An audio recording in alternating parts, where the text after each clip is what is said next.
여러분들 제가 질문하는 것에 아주 솔직하게 대답해 주시길 바랍니다. 1부, 2부 예배 때는 속마음을 숨기는 성도들이 얼마나 많았는지 몰라요. 여러분들 돈 많이 벌고 싶으신가요? 그러면 여러분들이 뭘 해야 될지를 제가 말씀을 드리죠. 연초에 미국의 그 블룸버그라는 경제 전문 웹사이트에서 기업하기에 좋은 나라 전 세계적으로 탑 20를 발표를 했습니다. 이 말은 이 나라에 가면은 여러분들이 뭐 장사를 하거나 사업을 해서 돈을 많이 벌고 부자가 될 기회가 굉장히 많다라는 그런 뜻이에요. 그 기준으로는 경제적인 건전성, 그리고 기업을 시작하는 데 드는 비용, 그다음에 노동력의 그 가격, 그리고 교통 상황, 그리고 그 숨어 있는 각종 비용들, 말하자면 뭐 세금이라든지 여러 가지 것들을 종합을 해서 평가를 했습니다. 그 결과 대망의 1등은 홍콩이 차지를 했습니다. 전 옛날에 홍콩이 그렇게 좋은 데라고 생각 안 해봤는데 이 결과를 보고서 홍콩이 살만한 데구나, 그걸 알게 되었어요. 2등이 미국입니다. 여러분들 그러니까 돈 많이 벌고 부자가 되기 원하시면은 미국이나 일본으로 가시면은 굉장히 가능성이 커집니다. 자, 이쯤 되면은 한국은 몇 등일까 궁금하시죠? 저도 너무너무 궁금해서 살펴봤는데 등수에 없습니다. 이 말은 한국에서 벌어먹고 사는 게 참 힘들다는 이야기예요. 여러분들 아주 작은 직장이든 무슨 직장이든 가게든 뭐 사업이든 뭐든 여러분들이 돈을 조금이라도 벌어서 그것으로 여러분들의 생활을 하고 있다면 여러분들 굉장히 뛰어나신 분입니다. 우리 한국 땅이 그렇게 호락호락하게 돈 벌 수 있는 땅이 아니거든요. 여러분들 자랑스럽습니다. 잘하고 계셔요. 하지만 여러분들 돈 많이 벌고 싶으면 홍콩이나 미국으로 가시면 돼요. 그래서 제가 이런 정보를 드리면 내가 이제 할 일을 알았도다, 내가 이제 홍콩이나 미국으로 가면 돈 많이 벌 수 있겠구나 생각하는 분들이 있을 거예요. 그런데요, 제 말씀을 한번 들어보세요. 돈 많이 벌면 뭐 하겠어요? 돈 많이 버는 거하고 잘 사는 거, 이 두 가지는 서로 다른 일입니다. 돈은 많이 가졌는데 평생 마음고생하고 빚쟁이에게 쫓겨다니다가 결국에 자식 좋은 일만 해놓고 죽는 사람들이 얼마나 많이 있는지 몰라요. 그런가 하면은 돈은 별로 없는 것 같은데 평생 오손도손 행복하게 많이 활짝 웃으면서 좋은 관계 가지고 잘 사는 사람들도 많이 있거든요. 자, 이 질문에도 잘 좀 대답해 보시기 바랍니다. 여러분들 돈이 중요해요? 행복이 중요해요? 대답을 그렇게 시원찮게 하시는 이유는 뭔가요? 여러분, 돈보다 행복하게 잘 사는 것이 더 중요하죠. 돈이 왜 필요해요? 행복하게 살려고 그러는 거 아니에요? 그러니까 홍콩 가서 미국 가서 돈 많이 벌었으면은 이번에는 어디 가서 살아야 되는지, 어디서 살아야 잘 살 수 있는지 그것을 살펴봐야 되겠죠. 그것도 제가 조사를 해봤습니다. 우리나라의 경우를 보니까 서울에서 사는 것이 가장 좋다는 조사 결과가 있었어요. 그 중에서도 서울 중에서도 어디에서 사는 것이 좋은가? 말씀드릴게요. 맘 앤 앙팡이라는 잡지 회사에서 조사를 했는데요, 아기를 잘 키우기 좋은 곳, 그것이 살기 좋은 곳이다라는 전제하에 서울에 살기 좋은 곳을 이게 구별로 정리를 했습니다.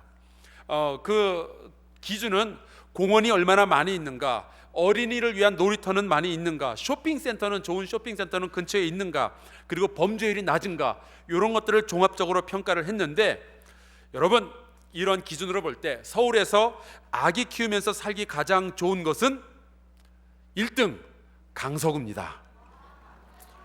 자, 1지역 식구들 좋으시겠어요? 하나님께 감사하시기 바랍니다. 그 다음이 노원구, 그 다음이 이제 강남에 있는 송파구, 서초구, 강남구, 그리고 서울에서 6번째로 살기 좋은 동네가 바로 양천구 올시다. 하지만 저는 몇 년 안에 이 양천구가 서울에서 가장 살기 좋은 동네가 될 것이라고 믿습니다. 왜냐하면은 이곳에 한사랑 교회가 자리 잡고 있기 때문에 그래요. 우리가 위대한 교회로 성장할 거고요, 우리 교회가 이 지역을 가장 범죄율 낮고 살기 좋은 곳으로 만들 거예요. 그러니까 여러분들 어디 이사 가지 말고 이 교회 근처에서 사세요. 우리 교회 때문에 우리 교회가 위대한 교회가 되고 우리 교회 때문에 이 지역 사회가 살기 좋아지면은 땅값도 올라갈 거예요. 그런데 스위스에 있는 ECA International이라는 그 컨설팅 회사가 조사한 바에 의하면은 서울은 전 세계적으로 봤을 때 살기 좋은 도시 73위입니다. 생각보다 많이 좀 낮죠. 그러니까 한국 땅에서 벌어먹고 살기도 참 힘든데 서울에서 사는 것도 그렇게 좋은 일은 아닌 것 같아요. 세계에서 가장 살기 좋은 도시 1위 싱가포르예요. 그리고 호주의 시드니가 2위. 의외인 것은 일본의 고베가 5위를 차지했습니다. 거기 지진 나고 그러는데 괜찮을지 모르겠어요. 그러니까 여러분들 돈이 좀 생기고 그러면은 싱가포르나 호주로 이민 가는 것도 한번 생각해 보실 법도 해요. 단 영어나 중국어가 능숙하게 되지 않으면은 잘 살기는커녕 아마 속 터져서 일찍 죽을 수 있다는 사실을 유념하시길 바라고요. 자, 이 정도 제가 정보를 드리면 아하, 이제 내가 할 일을 알았도다. 그러면서 야, 홍콩에 가면은 돈을 많이 벌 것이고 그 다음에 싱가포르로 가서 돈 펑펑 쓰면서 잘 살면 되겠구나. 여러분들 한번 그렇게 됐다고 생각을 해요. 그러면은 우리의 영혼에 만족함이 있을까요? 참된 만족이 그렇게 돈 많이 벌어서 좋은 데 가서 잘 살면 있을까요? 아니에요. 인간은 돈 가지고 어디 가서 좋은 동네에서 산다고 해서 그 영혼의 만족감을 얻을 수는 없어요. 우리 인간에게는 의미라는 것이 필요해요. 삶의 의미, 내가 왜 사는가, 거기에 대한 명확한 해답이 있어야 돼요. 만약에 그것이 없다면은 우리는 동물원에서 그 사육사들이 주는 맛있는 음식 마음껏 먹으면서 안전하게 살 수 있는 동물원에 있는 짐승하고 다를 바가 없어요. 우리는 왜 이곳에 이 땅에서 살고 있는가 하는 그 의미를 가져야 됩니다. 그래서인지 사람들은 나이가 들면 들수록, 다 그런 건 아니겠지만 나이가 들면 들수록 감투, 명예, 거기에 자꾸만 관심을 기울이게 되어 있는 것 같아요. 명예를 얻게 되면은, 내가 어디 뭔가 한 자리 하게 되면은 꼭 나의 삶에 의미가 있는 것 같거든요. 그런데요, 기왕에 여기까지 왔으니까 하나님의 백성이시니까 그거보다 조금 더 높은 목표를 한번 설정을 해봅시다. 목사님, 돈 많이 벌고 또 좋은 곳에서 명예 가지고 의미 있게 사는 것보다 더 좋은 목표가 있나요? 있죠. 구원받고 천국 가야죠. 아멘. 여러분들 모두 구원받고 천국 가는 백성이 되었음을 제가 축하드립니다. 아무리 좋은 동네에서 살고 아무리 높은 명예가 있어도 그래봤자 몇십 년이에요. 그 세월은 후딱 지나갑니다.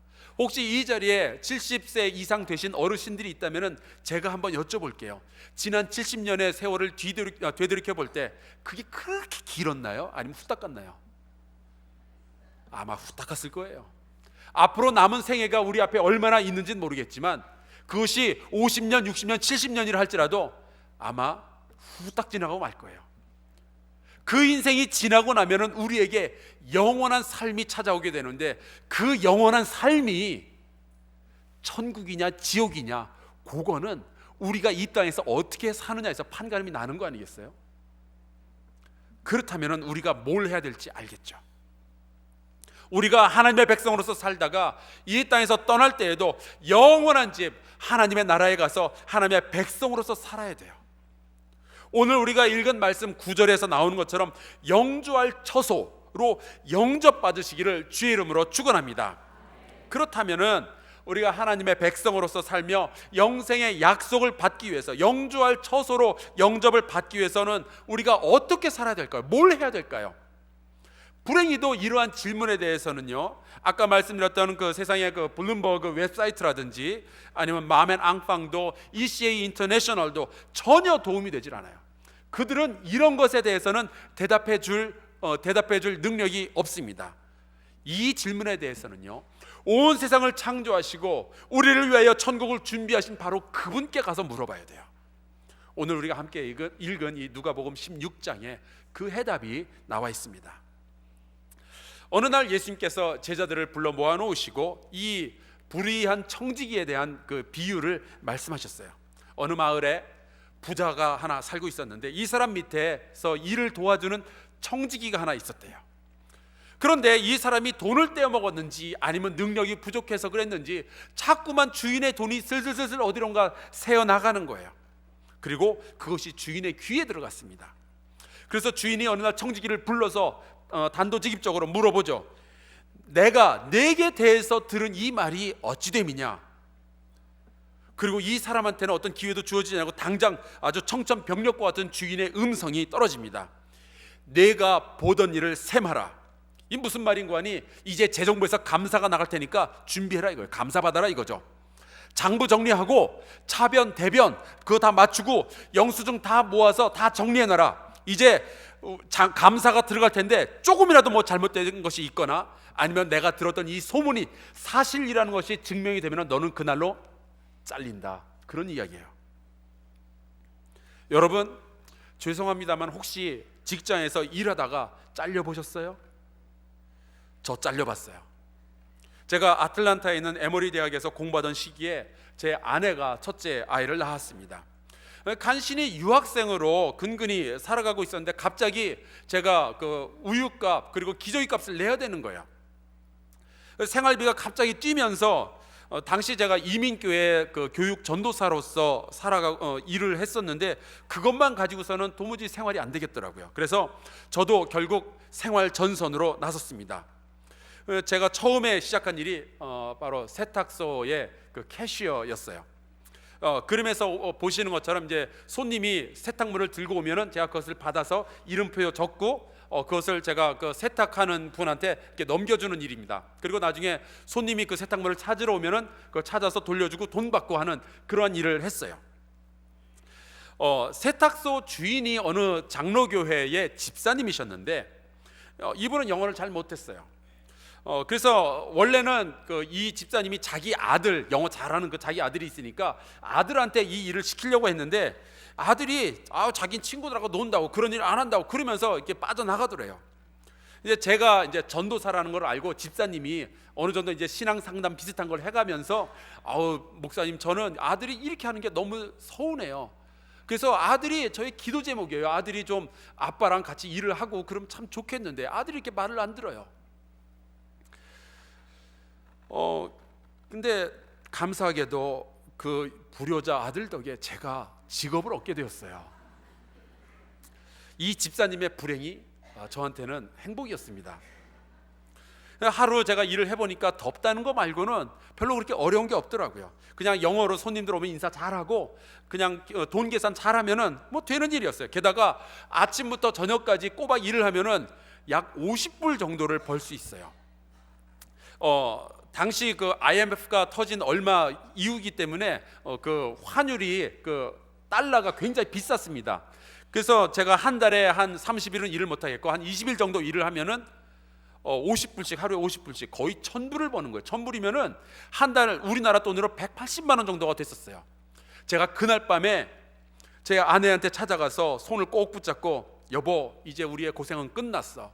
내가 당신 호강하게 해줄게. 내가 평생 사모님 들으면서 떵떵거리면서 살게 해줄 수 있어. 그렇게 이야기를 했는데 그날 저녁에 이 집사님으로부터 전화가 왔어요. 저 집사님이 너무너무 감사한 일이 있대요. 뭡니까? 기도가 응답이 됐대요.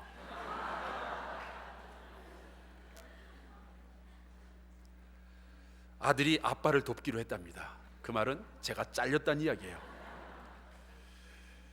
아니 그 친구는 왜 잘 불효하고 있다가 그렇게 변심을 하고 그래요? 남자가 한번 친구들하고 놀겠다고 마음을 먹었으면은 뚝심 있게 그걸 쭉 밀고 나가야지. 중간에 막 이렇게 마음이 요리 바뀌고 저리 바뀌고. 근데 제가 그래도 명색이 전도사인데 그 이야기 듣고 제가 뭐라 그래요? 아유 집사님 축하드려요. 그리고 저는 딱 하루 일했는데 그 다음날 잘렸습니다. 그냥 막막했어요. 그런데요 이 이야기에 나오는 이 청지기는요 사실 저보다 상황이 조금 더 낫습니다. 왜냐하면은 아직은 안 잘렸어요.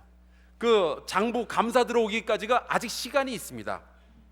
청지기는 이 기회를 살려서 얼마 남지 않은 이 기회를 살려서 뭔가 급하게 조치를 하지 않으면요 직장에서 쫓겨난 뒤에 실업자가 될 거고 아마도 먹고 살기가 힘들 거예요.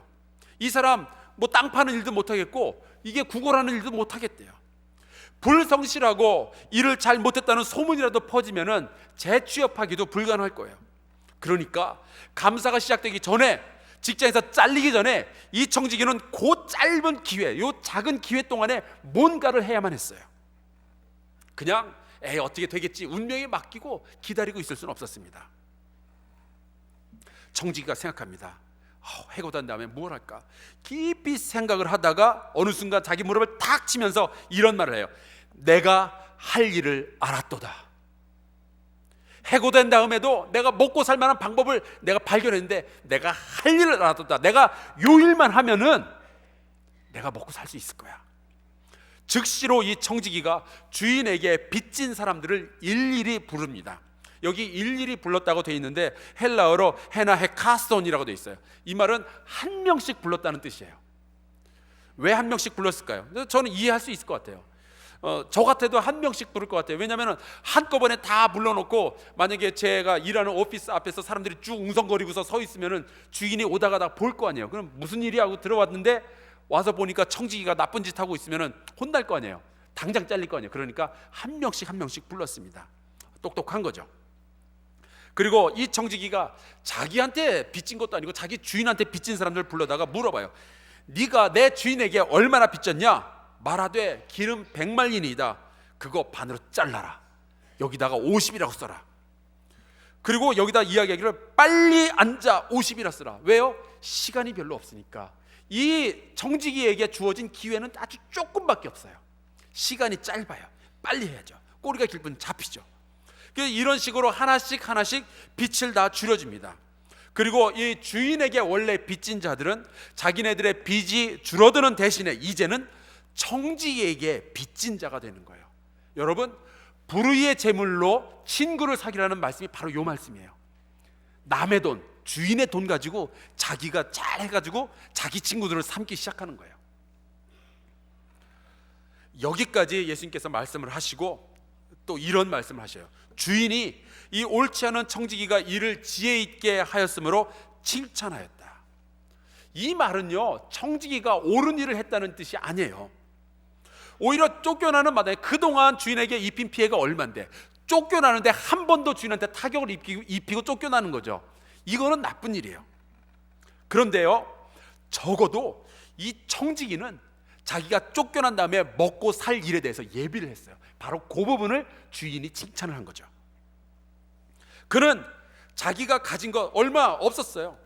얼마 남지 않은 시간, 그리고 청지기로서의 위치, 이것도 금방 잘리게 될 텐데 요 자그마한 기회를 어떻게 해서든지 잘 사용을 해서 자기의 앞날을 준비했습니다. 이거 아주 지혜로운 일이죠. 그가 자기의 일을 다 끝낸 다음에 아마 나중에 주인이 와서 이게 어찌된 일이야, 일을 보고서는 아마 불같이 화를 냈을 거야. 아니, 이 나쁜 놈 떠나가는 마당에 이렇게 나한테 나쁜 짓을 또 하다니. 하지만 어쩔 거예요. 이미 법적으로 서류는 다 정리가 되었는데. 괘씸하지만 허탈한 웃음을 지으면서 주인이 그 청지기를 바라보면서 그렇게 말했을 거예요. 졌다. 내가 졌다. 이 사기꾼 같은 놈아. 잘 먹고 잘 살아라.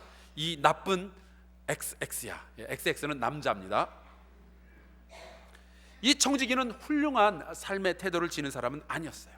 정직하지도 않았습니다. 그러나 적어도 하나는 잘했어요. 자기의 미래를 준비한 거죠. 자기가 가지고 있는 아주 요만한 기회, 요거 하나를 활용을 해서 자기의 나머지 인생을 준비를 했어요. 그리고 그 계획은 멋지게 성공을 합니다. 이 말씀을 하시고서 주님께서 이러한 말씀을 남겨놓으셨어요.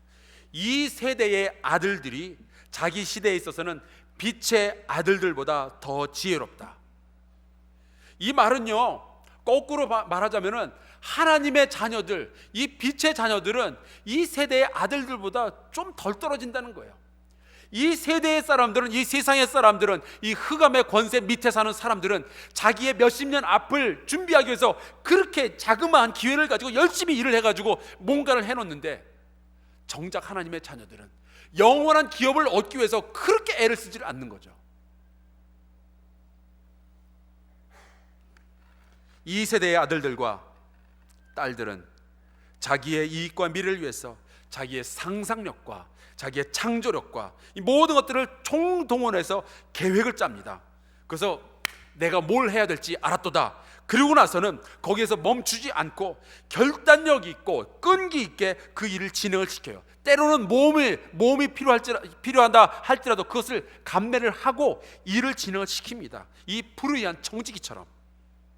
그런데 사람들은 필요하다면 홍콩으로 이사도 가고 필요하다면은 저기 싱가포르도 이사를 가는데, 희한하게도 주님의 백성들은 어떻게 되겠지 뭐의 모습이 보이는 거예요. 예수님의 마음을 이해하실 수 있겠어요? 이 말씀을 하시는 예수님의 마음, 제자들을 향하여서 이 말씀을 왜 하시는지 여러분들 느낄 수 있겠어요? 세상의 자녀들은 이렇게 지혜롭게 자기 앞가림을 하는데 어째서 너희들 제자들, 주님의 백성들은 왜 이러고 있어?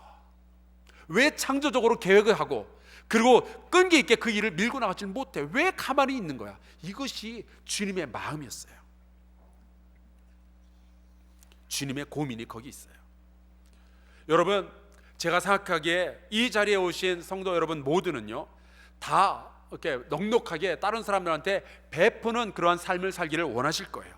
물질에 묶여서 물질의 노예가 되기보다는 오히려 내게 주어진 것에 감사하면서 나보다 어려운 이웃을 위해서, 주님의 몸된 교회를 위해서, 주님의 거룩한 사업을 위해서 많이 베푸는 삶을 살기를 원하십니다. 그렇지 않아요? 어려운 이웃을 위해서, 주님의 몸된 교회를 위해서, 복음의 전파를 위해서, 하나님의 거룩한 사업을 위해서 베푸는 삶을 살기를 원하십니다. 그렇지 않아요? 꼭 두 번을 물어봐야 돼요. 어쩌면 여러분들은 하나님을 만나고 그분의 은혜를 받기 위해서 애를 쓸 거예요. 좋아요. 그런데요, 만약에 여러분들이 그러기를 원한다면 지금 나에게 주어진 그 기회 안에서 무슨 일을 하고 계시나요? 나의 영원한 처소를 예비하기 위해서 무슨 일을 하고 계시나요? 이 세상에서 몇십 년 사는 것 말고 하늘나라에서 영원히 얻을 그 기업을 위해서 여러분들이 지금 무슨 일을 하고 계시나요? 여러분들에게 주어진 기회를 가지고 어떻게 활용을 하고 계시나요? 우리에게 기회 정말 작아요. 겨우 몇십 년밖에 없어요. 우리에게 주어진 기회 정말 작아요. 우리가 가지고 있는 재물, 우리가 가지고 있는 재능 정말 보잘것없어요. 하지만 이걸 가지고, 우리에게 주어진 요걸 가지고 우리가 뭔가를 해야 되는데 지금 무엇을 하고 있냔 말이죠. 특별히 이 비유의 말씀의 결론은 우리 크리스찬이 어떻게 내가 가지고 있는 그 재물을 사용해야 하겠는가에 대한 이야기예요. 예수님께서는 신약 성경을 통해서 총 39번의 비유를 말씀하셨는데 그 중에 11번이 재물에 관련된 것이고, 그리고 오늘 우리가 함께 읽었던 이 말씀이 바로 그 11번 중에 하나입니다. 제 자의적인 해석이 아니에요. 오늘 본문에 그렇게 나와 있어요. 불의의 재물로 친구를 사귀라. 너희가 불의한 재물에도 충성하지 않으면 누가 너희의 것을 너희에게 주겠느냐? 너희는 하나님과 재물을 겸하여 섬길 수 없느니라. 이 세대의 아들들이 그 짧은 시간과 그 기회를 통해서 자기들이 편하게 살 미래를 준비했다면 예수님의 제자들과 하나님의 백성들은 얼마나 더 우리가 가지고 있는 그 기회를 사용해서 하나님의 일을 준비를 해야 되겠어요. 불행히도 우리는 세상 일을 준비하거나 아니면 하나님의 일을 위해서 준비하거나 둘 중에 하나만 할 수 있어요. 예수께서 말씀하시죠. 재물과 하나님을 동시에 섬길 수 없다. 우리가 가지고 있는 이 기회, 우리의 시간, 우리의 재물, 우리의 재능, 우리가 가지고 있는 인간관계, 이것은 주님을 위해서 투자하든지 아니면 나의 겨우 몇십 년의 생애를 위해서 투자하든지 둘 중에 하나를 해야 되는 거예요. 어떤 걸 선택하시겠어요?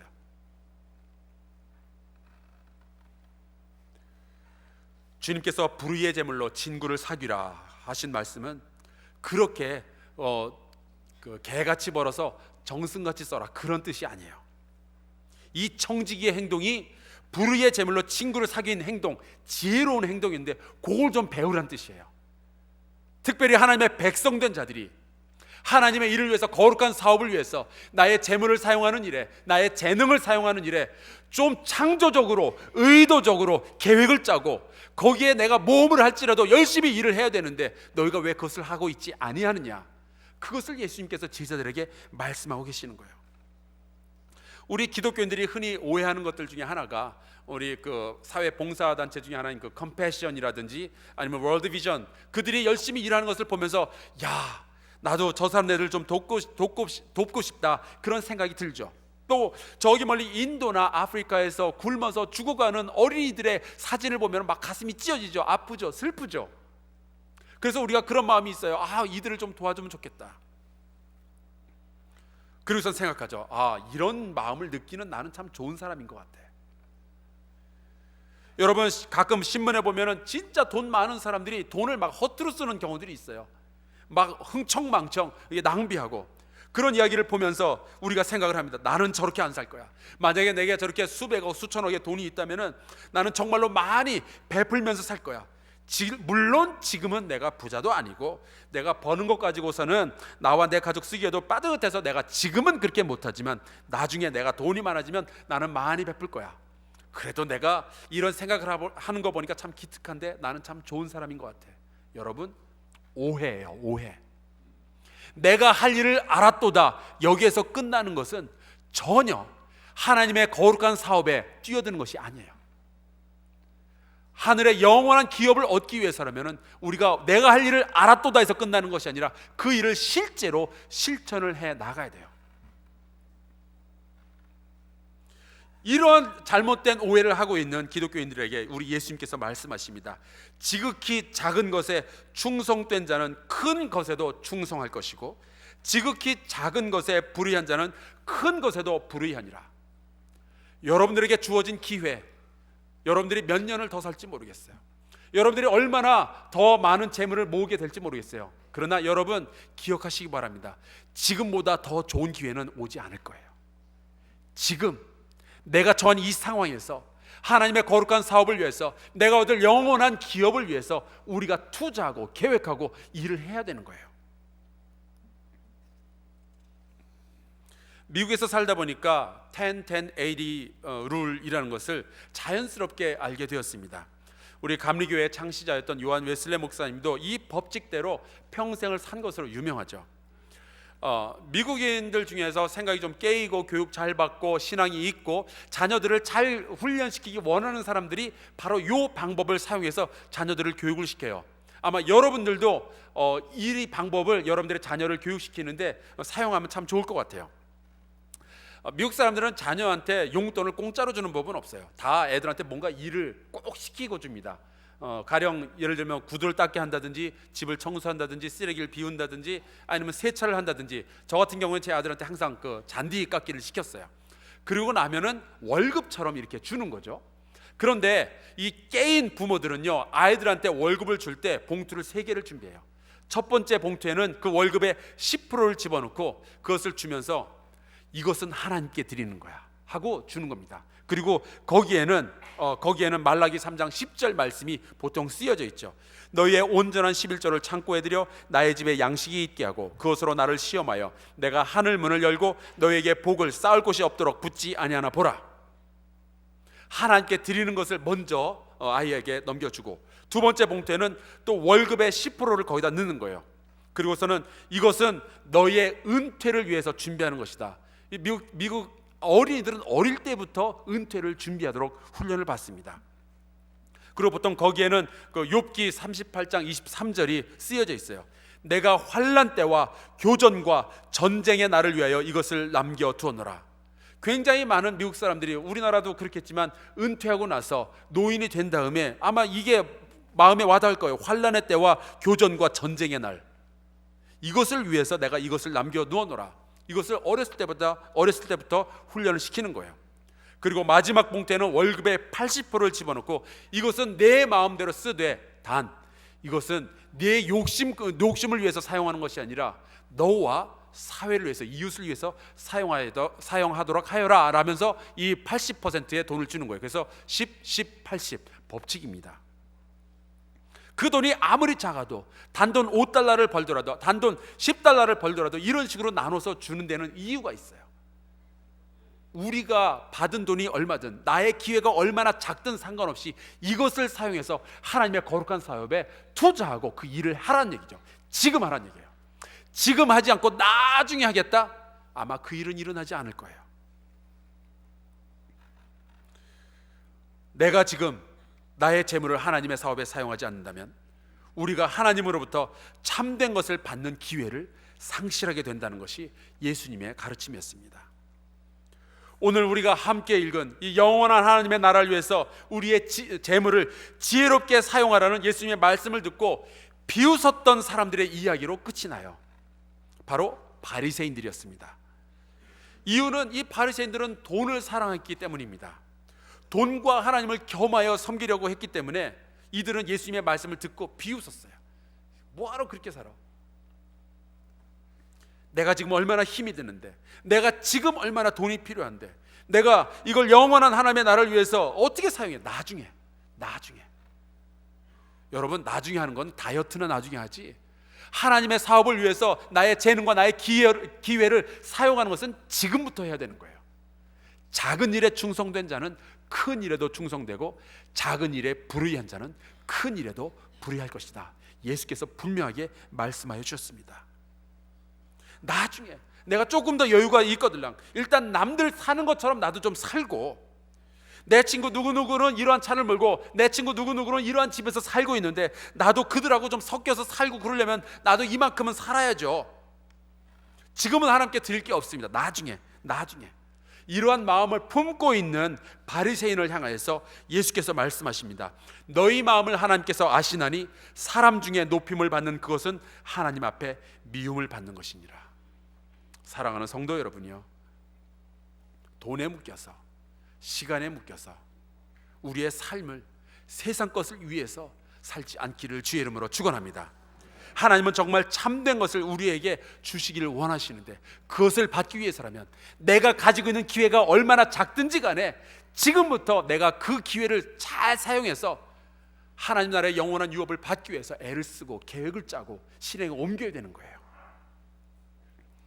특히 하나님의 나라를 위해서, 거룩한 목적을 위해서 여러분들의 재물을 사용하실 것을 주의 이름으로 축원합니다.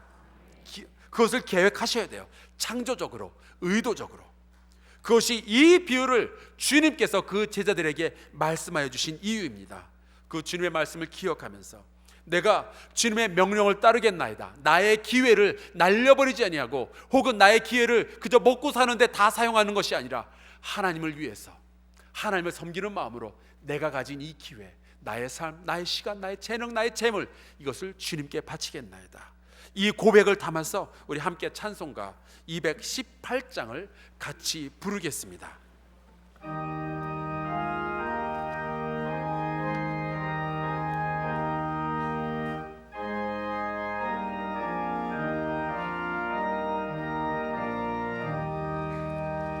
내 마음과 정성을